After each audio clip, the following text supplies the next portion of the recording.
আসসালামু আলাইকুম। এসএসসি পরীক্ষার্থী সকল শিক্ষার্থীরা কেমন আছো সবাই? আশা করি প্রত্যেকেই ভালো রয়েছো। তবে তোমাদের মধ্যে অনেকেই আছে যাদের ইংলিশের পরীক্ষার কথা শুনলে জ্বর চলে আসে। তো তোমাদের যাতে ইংলিশের বিষয় নিয়ে কোনো ভয়ভীতি না থাকে, তাই আজকের ভিডিও জুড়ে আমরা রাইটিং ডায়লগ নিয়ে আলোচনা করব। তো চলো আজকে আমরা কয়েকটি ডায়লগ নিয়ে আলোচনা করি, যেই ডায়লগগুলো আয়ত্ত করতে পারলে আমরা পরীক্ষায় কমন পাবো ইনশাআল্লাহ। তো চলো কথা না বাড়িয়ে দেখে নেই সেই গুরুত্বপূর্ণ ডায়লগগুলো।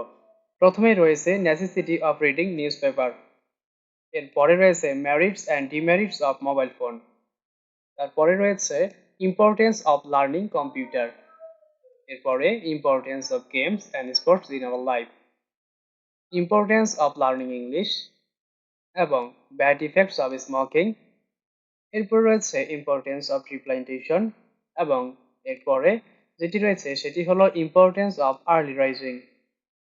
এরপরে আমরা দেখতে পাচ্ছি যে preparation for the SSC examination, causes and remedies of road accidents.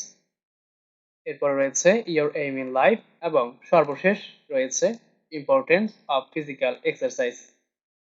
তো এই কয়েকটি ডায়লগ যদি আমরা আয়ত্ত করতে পারি, আশা করা যায় এসএসসি পরীক্ষার্থীদের আর কোনো ভয়ভীতি থাকবে না এবং ইনশাআল্লাহ এগুলোর মধ্যে থেকে আমরা কমন পাবো। তো যদি আমাদের ভিডিওটি ভালো লেগে থাকে তাহলে আমাদের চ্যানেলটি সাবস্ক্রাইব করে মা অনলাইন জোনের সাথেই থাকবেন। ধন্যবাদ সবাইকে।